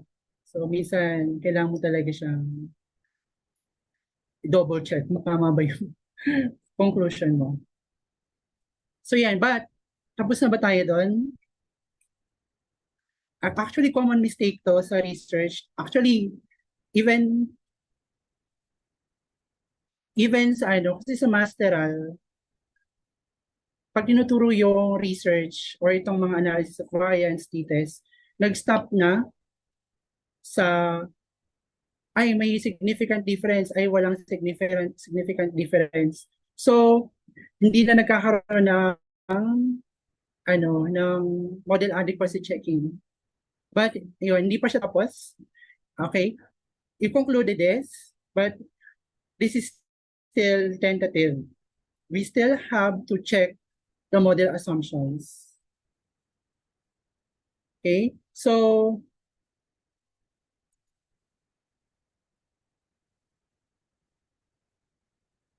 yan. So that's the next step for us. We will, do the model adequacy checking. Ayan, sige. So, for the model adequacy checking, ayan, sige. Sige, let's finish this. 30 minutes, sige. And then we still have to do our, and then yung mga questions, pwedeng lang mamaya. Sabay-sabayin natin kung may time pa or tomorrow. Ayan. May question dito about, post-hoc. Yeah. for pag nag-reject ka na ng hypothesis, you have to determine which pairs are significantly different. Kasi the analysis of variance is general yan. Sasabi niya may difference, pero hindi niya ina-identify kung alin yung pairs na may significant difference.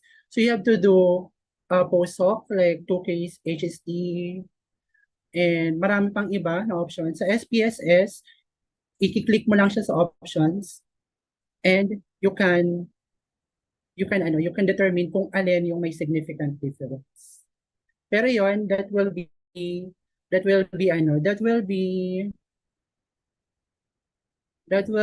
homework for you.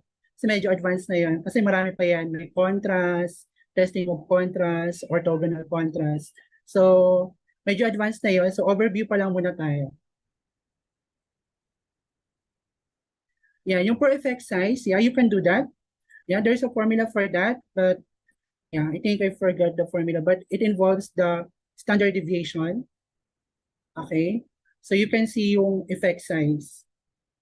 Ayan, sige. I'll get back to you on the formula for the effect size. But yeah, that's very important to report as well. Because sometimes may significant result, but the effect size is not that Kasi may small, medium. So that's a good another statistic that we can report. But it's just may formula lang siya to get the effect size. So helpful yung effect size pag determine ng sample size. Kung gusto mong malaman yung sample size that will reach the desired effect size for a significant difference. Sige, let's move on to model adequacy checking. So ito, pag sa R, mabilis lang to. Like, i-code mo lang. But for this, since this is the most basic design of experiment, and medyo more complicated na siya to do kapag sa mas advanced, it's good that you have idea how these are done on the data with just Excel, so that you know what happens behind it. Sige. So, for model adequacy checking, we will just check 3 for this. We'll just check normality, assumption. Kasi yung assumption ng error terms for analysis of variance is that it follows normal distribution with zero mean and constant variance. So yung normality, that's the first one. The second one is, so we will use normal probability plot. Second one is plot of residuals versus fitted values. So this is for constancy of variance or homoscedasticity. Okay, kasi gusto natin yung data natin is constant yung variance. Kasi pag hindi constant yung variance, ayun, we might need to do transformation pa sa data natin. And also, yan, plot of residuals in time sequence for independence. Kasi minsan may correlation yung mga error terms within themselves. So, we will check that as well. So, for the first one, normal probability plot.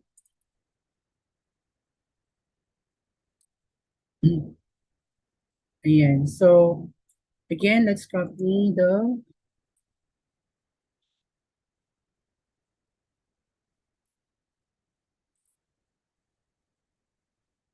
Ayan. So, for normal probability plot, important na alam mo yung residuals.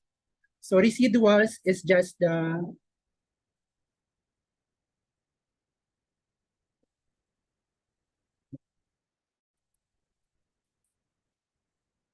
Sige. So, residuals, this is just a difference between observed value and the predicted value or fitted value. So, di ba, the fitted value is your prediction. So, kung may difference siya dun sa observed, yun yung residual. Gusto natin, di ba, malapit yung observed sa fitted.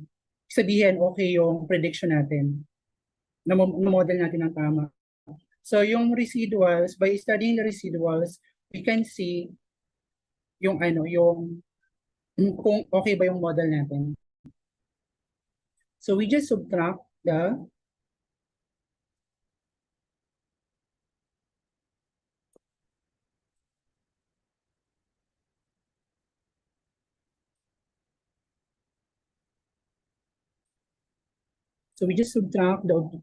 the fitted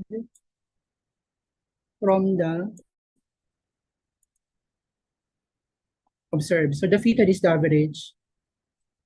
So for ANOVA or analysis of variance, so the predicted is just the treatment mean. That's the least squares as estimate. But we need to fix this.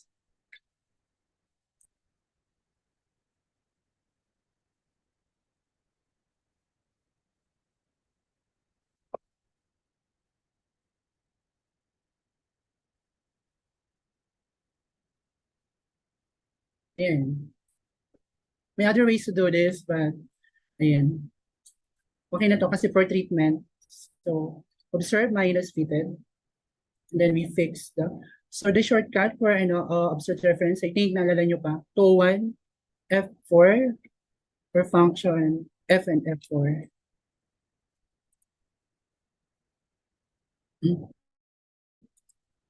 For this one,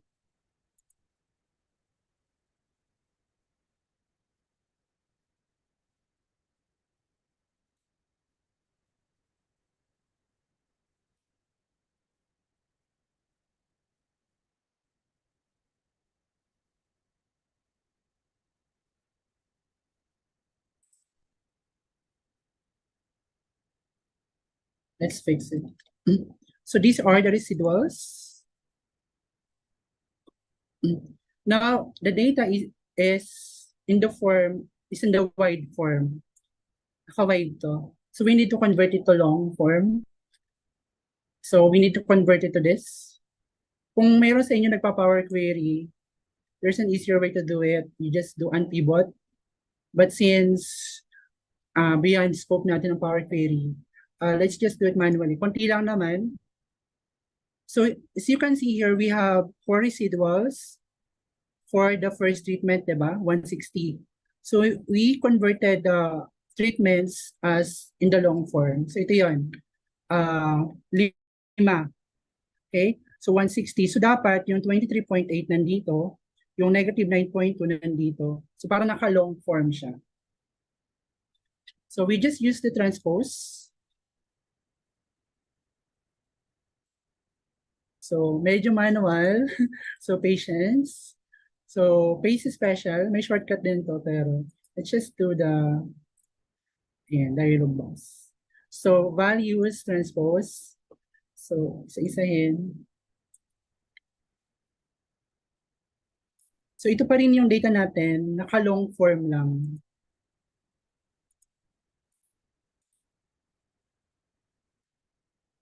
So as you can see, the 180, yung pa din yun. Second to the last.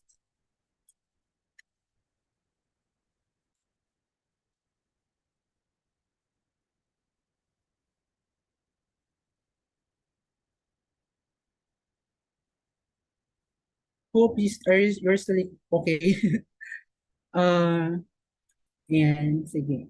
Kunti na lang. Kaya natin to. The last treatment.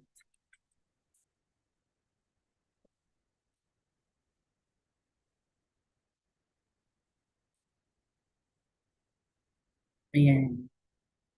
So for normal probability plot, okay, you need to plot the residuals against the quantiles. For sample quantiles. So ano lang to, parang ino-order lang niya yung residuals from smallest to largest in terms of the quantiles. Nalala nyo, quantiles, percentiles. So the formula, we will use the rank, the formula for this is, sige, dito na lang. Okay, rank, yung rank ng value ng residual compared to the rest of the residuals, we need to fix it. So absolute address. And then we have to make it ascending one.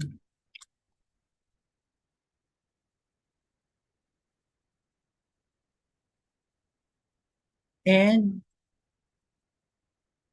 minus 0.5 kasi more than 10 yung sample size. Pag less than 10, we have to do 0.375 divided by kung ilan yung sample size, 12. May mali po. Hindi dapat to.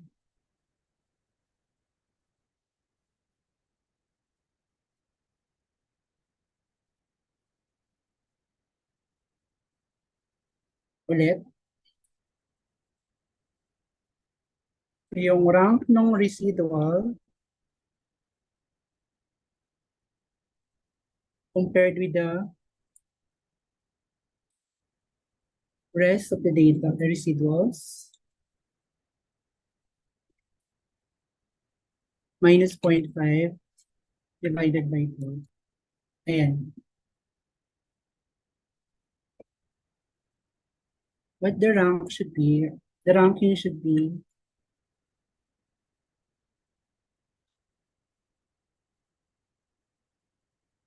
ascending.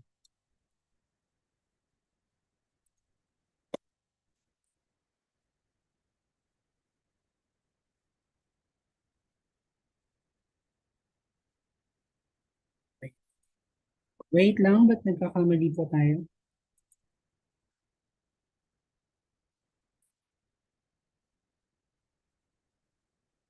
May mali, wait lang, may mali ba sa ating residuals? It's not what I expected.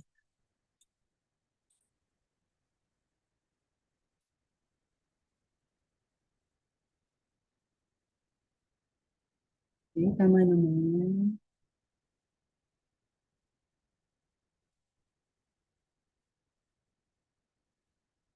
What's wrong? Wait. One more time. Patience. The rank of this compared to the rest.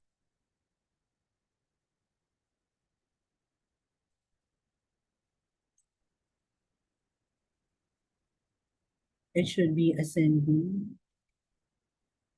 Minus 0.5 divided by 2.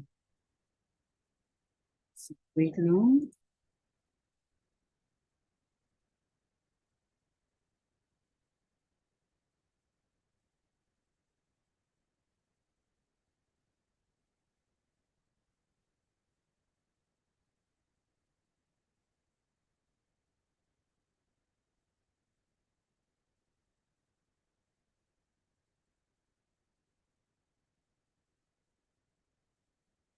Should be 0.20. We have 20. Saan pinakuha yung 12? Ayan, so it's 20 sample size. I think the 12 is stuck in my mind. Ayan. From somewhere. Ayan, so ito na yung quantile. So for this, kailangan kasi nasa x-axis yung quantile. So I'll transfer this to this table as well as the residuals.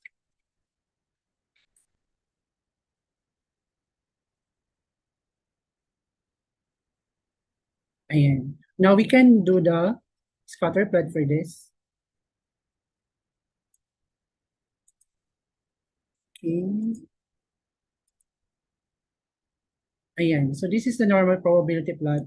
So for normal probability plot, we want it to be somewhat close to straight line. So we can insert here a trend line. Ayan. So, di ba, mukha namang nagpo-fall sa line. May mga sablay, but hindi naman ganun ka major. So, still, okay. And also, kasi the F-test ng ANOVA is robust sa normality.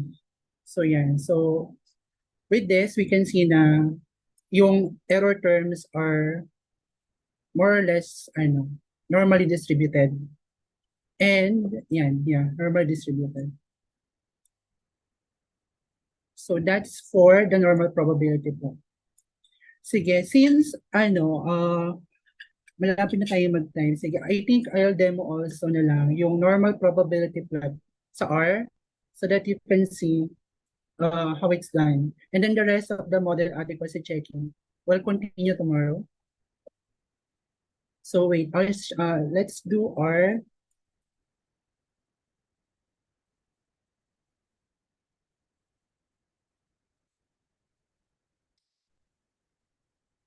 Yeah, let me share my, let me stop sharing my screen.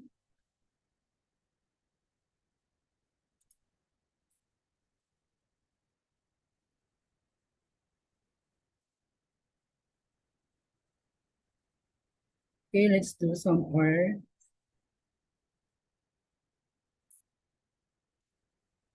So you can install R, may this lang naman, and then R Studio, so that you can, if you also want to try, mas madali ang buhay sa R.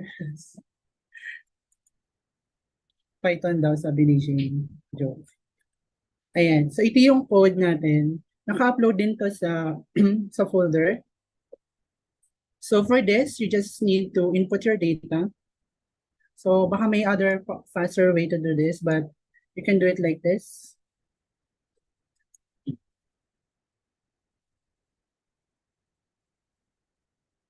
Again. So you can press or run or control enter. Then we combine the data. So isa-isa. Pwede yung sabay-sabay all at once as long as tama yung code mo. Okay lang. So for R, you run the ANOVA using the function AOV. So ilagay natin yung data dito sa data variable using data frame. We assign the treatment and the value. And then let's run the ANOVA.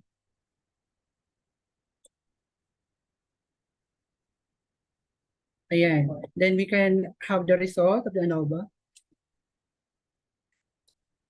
Ayan. So ito yung result. Kanina, ano yung nakuha natin na F statistic.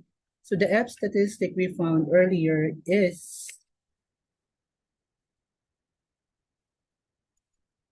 66.797. And here we got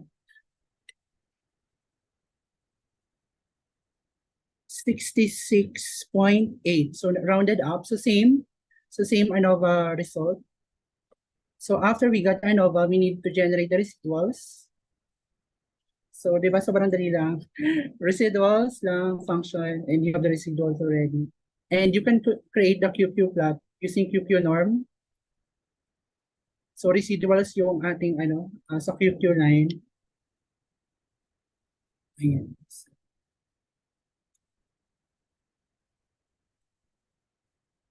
So this is the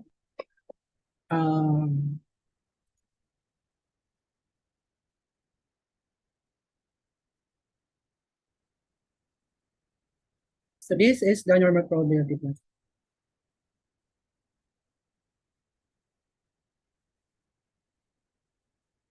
So straight line pa din. So yan, it's the same.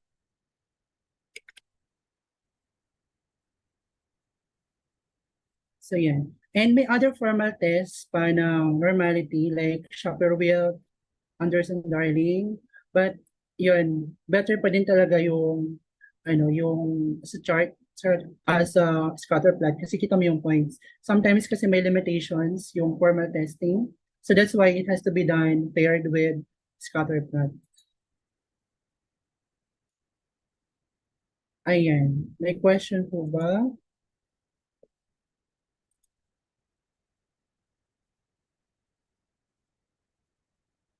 Patingin. Ayan. So yun. Thank you, Miss Charmaine. Ayan. So yung sa formula ng quantile, ano yan, nagbabago yan kapag depending on sample size. So instead of 0.5, nagiging 0.375 siya kapag less than 10 yung sample size. Ayan, yung code po ay nasa Google Drive folder na sinend with the invite yesterday. So you can just get that from there. And doon din i-upload yung iba pang handouts. So check it tonight. So yan. So I think with the time, we can stop there. We'll just continue tomorrow. And we'll address questions also tomorrow. Ayan. Thank you for staying with us. Ayan. I think Miss Monica. All right. So far we've gone through modules 1 and 2 of SP 602. Thank you so much, Sir Jerby and Miss Jane, for sharing your expertise with us. This is only day 1 of the session, and we all look forward to resuming the discussion tomorrow. But before that, to end our first day, let's do our quick photo op muna. Everyone, please open your cameras, and I'll turn you over to EJ for our quick photo op. EJ? Hi, good afternoon, everyone. So we have 3 pages po on the count of 3. So first page, ready? 1, 2, 3, smile.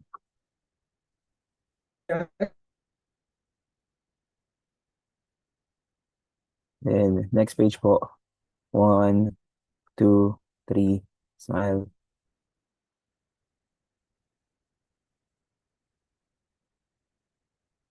Then last page. 1, 2, 3, smile. Back to you, Miss Monica.